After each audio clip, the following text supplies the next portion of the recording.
እስራኤል ደግሞ የአፓርታይድ ሀገር ናት። አፓርታይድ ሲባል ሊትራሊ እንደውም ከደቡብ አፍሪካው የባሰ አፓርታይድ ነው ያለው። ጋዛ ከ2006 ጀምሮ ተከባን የኖረችው እስካሁንም ድረስ ማለት ነው። ካሎሪ ጭምር ተቆጥሮ ነው የሚገባው ይላሉ የሰብአዊ መብት ድርጅቶች። እኔ እንዳልመስላችሁ ምለው ካሎሪ ጭምር ተሰልቶ ነው የሚገባው። ካሉት የፍልስጤማውያን ቁጥር አንጻር ምን ያክል የጭነት መኪና ምግብ ቢገባ ነው ማል ኒውትሪሽን የሚኖረው እዚህ ቦታ ላይ የተመጣጠነ ምግብ እጥረት በምን መልኩ ይፈጠራል በሚል ተሰልቶ ጭምር ነው የሚገባው ማለት ነው። ምክንያቱም እያንዳንዱ ወደ ፍልስጤም የሚገባውን ምግብ የሚወጣውን ሁሉንም ነገር የምትቆጣጠረው እስራኤል ስለሆነች ማለት ነው። የጋዛን ስፔሲፊክ በተመለከተ ማለት ነው። ዌስት ባንክን በተመለከተ አፓርታይድ በግላጭ አለ። በግላጭ ለፍልስጤማውያን ለብቻ መንገድ አላቸው፣ ለብቻ ማለፊያ ቦታዎች አሏቸው፣ ለብቻ ፍተሻዎች አሏቸው። መመረጥ አይችሉም።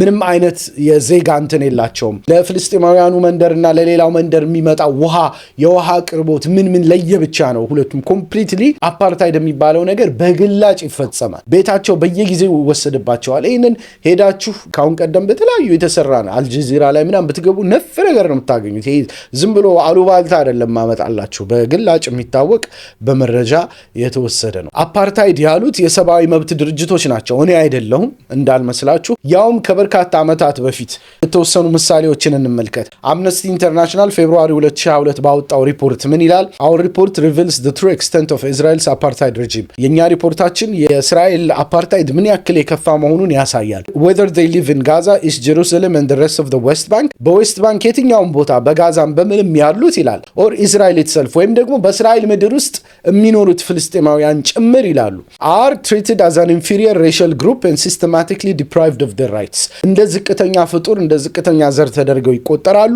ስርዓታዊ በሆነ መንገድ መብቶቻቸው ይቀማሉ ብሎ አምነስቲ ኢንተርናሽናል በፌብሩዋሪ 2022 ሪፖርቱ አስቀምጦታል። ሪፖርቱን የጻፈችው አግኒስ ካልማርድ ናት፣ ሴክሬታሪ ጄኔራል የአምነስቲ ኢንተርናሽናል ማለት ነው። ይሄ በግላጭ በመረጃ ደረጃ የተሰነደ ነው። ሂውማን ራይትስ ዎችን እንመልከት። ለምሳሌ እንግዲህ ትልቅ ቦታ ከሚሰጣቸው የሰብአዊ መብት ድርጅቶች ነው። በአፕሪል 27 2021 ባወጣው ሪፖርት ምን ይላል? Israeli authorities today clearly intend to maintain this system of severe discrimination into the future, an intent that constitutes the third prong of the crime of apartheid. እስራኤል ባለስልጣናት እስካሁንም ድረስ የወንጀል ፍጸማ ስርዓታቸውን የዲስክሪሚኔሽን በማንነት ዲስክሪሚኔት የማድረግ ስርዓታቸውን ወደፊትም ለማስቀጠል እየሰሩ ነው ይላል። ይሄ ሐሳባቸው በራሱ ይላል constitutes the third prong of the crime of apartheid. የአፓርታይድ የሚባለውን ወንጀል ሶስተኛውን ምሰሶ የሚያቋቁም ነው ይላሉ።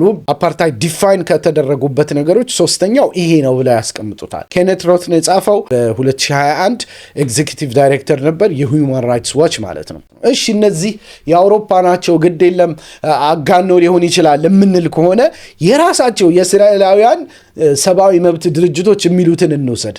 በጃንዋሪ 2021 ቤተሰለም በራሱ ቤተሰለም ማለት እስራኤል ውስጥ ያለ በእስራኤላውያን በራሳቸው የተቋቋመ የሰብአዊ መብት ድርጅት ነው። በፍልስጤማውያን ዙሪያ ብዙ የመብት ጥብቅና ስራ ይሰራል። ምን ብለው አስቀምጠውታል? ቤተሰለም ፖዚሽን ፔፐር ተብሎ በጃንዋሪ 2021 ባወጡት ፔፐር ምን ይላሉ?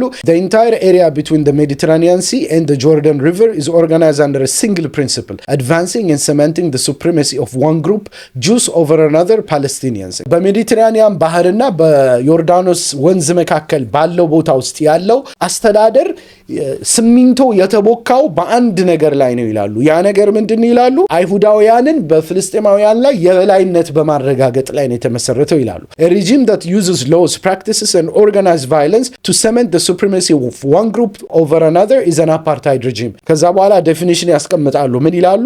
የትኛውም ስርዓት ህግን፣ አተገባበሮችን እና የተዋቀረ ቫዮለንስን ጥቃትን በመጠቀም ለአንድ ሰው ሌላ ለሌላ ሰው ሌላ ህግ አውጥቶ ይሄንን የሚያስፈጽም ከሆነ ይላሉ አፓርታይድ ተብሎ ይጠራል ይላሉ። ባይ ዴፊኒሽን ማለት ነው። ድጋሚ ላንብብላችሁ። A regime that uses laws, practices and organized violence to cement the supremacy of one group over another is an apartheid regime. የትኛውም መንግስታዊ ስርዓት የአንድን ግሩፕ የበላይነት በሌላው ላይ ለማረጋገጥ ሲል ህግን ከተጠቀመ ሲስተማቲክ የሆነ ጥቃት ከተጠቀመ አተገባበሮችን ከተጠቀመ ይሄ አፓርታይድ መሆኑ ይታወቃል ይላል።